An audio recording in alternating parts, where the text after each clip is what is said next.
Autant qu'enfants de Dieu, nous devons comprendre que la méditation est capitale dans notre marche. J'aimerais dire ceci. Autant la prière est capitale, autant la méditation est capitale et très importante. Beaucoup d'enfants de Dieu prennent le temps de prier, mais jamais le temps de méditer. Mais chose étrange, les bouddhistes et autres passent plus de temps à la méditation que nous. Comment un bouddhiste peut passer? Il y en a qui ont passé, je sais que peut-être il y a quelques années, il y en avait un qui avait fait plus de 100 et quelques jours dans leur position lotus en train de méditer. Et quand eux, ils méditent, ils peuvent assujettir leur corps et jusqu'à atteindre les dimensions très élevées. Et pourtant, on va dire qu'ils ne connaissent pas le vrai Dieu.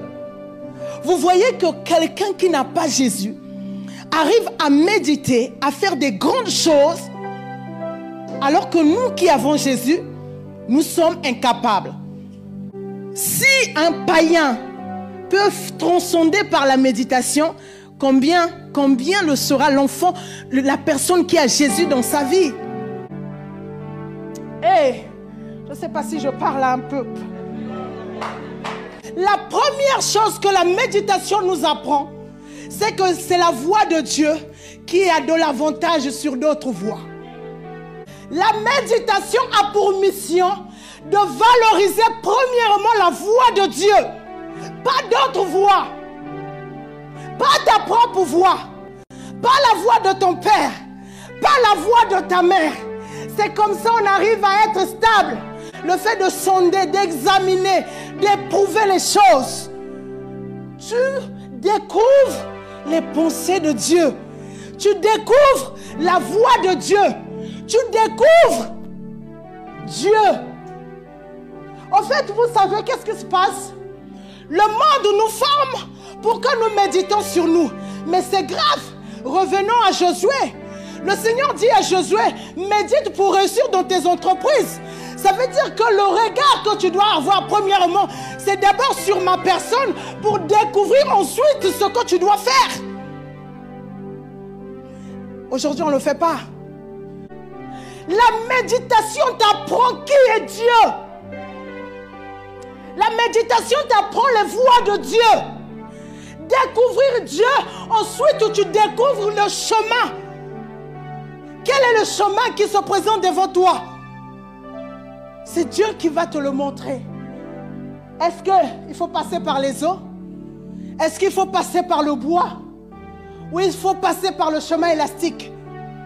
La première bataille dans le monde spirituel se trouve dans la pensée. Vous voyez maintenant le grand risque. Ça veut dire que quand la méditation a pour mission d'éduquer tes pensées, la seule manière que tu as de corriger tes pensées, c'est par la méditation. Ça veut dire que quand tu n'as pas de force d'établir c'est-à-dire un homme spirituel fort dans ta pensée, le diable t'attaquera. Mais chose étrange, Paul le dit dans 2 Corinthiens 10, mais je n'ai pas donné le verset, et aussi dans Éphésiens. Il dit, nous n'avons pas à lutter contre la chair et le sang, mais contre les dominations. Vous pensez que le diable opère où? Avant de haïr ta soeur, ton frère, le diable insoufflera d'abord les pensées dans ton esprit, Arnaud. Les gens pensent que quand on dit le diable est venu parler à Jésus, les gens pensent qu'il s'est présenté en diable, il est venu parler à Jésus. Quand Pierre a dit non, je ne te laisserai pas mourir, Jésus a dit que les pensées là que tu as viennent de Satan. Est-ce que Satan était à côté là? Il est attaqué par la pensée. Ah, Dieu. La méditation t'aide à voir les pensées qu'il faut pour les combats qu'il faut dans ta vie. Le type de combat que tu as se fait voir déjà par le type de pensée que tu as. Maintenant, imagine, tu n'as que les pensées.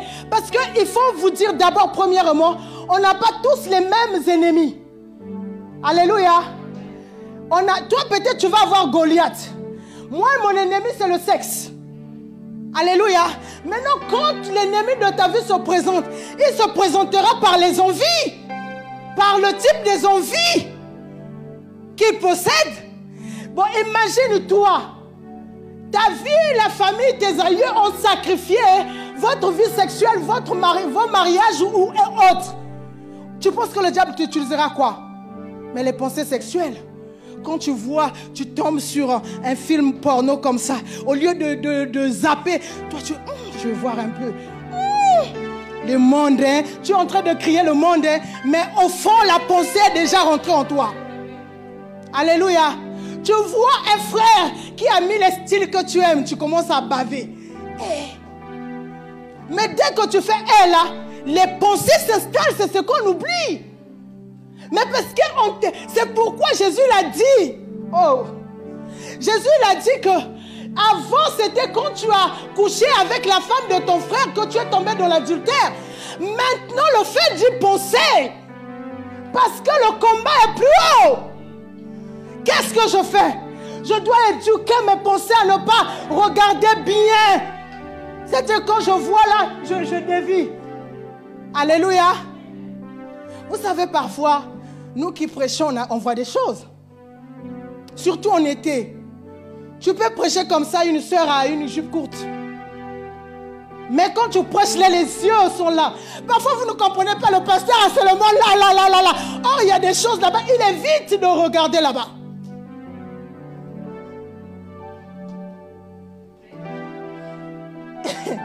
Il nous arrive parfois de prêcher quand les gens savent que tu es une femme. Mais les réactions dans le public, surtout dans l'église où on ne te connaît pas. Tu vois comme ça des signes, des gestes où tu sens que la personne est en train de me draguer. Ah oui. Vous savez, bien aimé, la pensée c'est quelque chose de dangereux. Mais si on ne médite pas, parce que la méditation te dira non, barrière, zone interdite, ne regarde pas, tourne tes yeux. C'est quand on a réussi à éduquer par la méditation ces pensées qu'on peut les contrôler. Sinon, on ne contrôle pas les pensées. On a lu dans 2 Corinthiens, on nous a dit, il faut captiver, c'est-à-dire capter les pensées. Or, nous, on les laisse librement comme ça. On ne laisse jamais libre nos pensées. On médite. On étudie nos pensées. Est-ce que tu les étudies?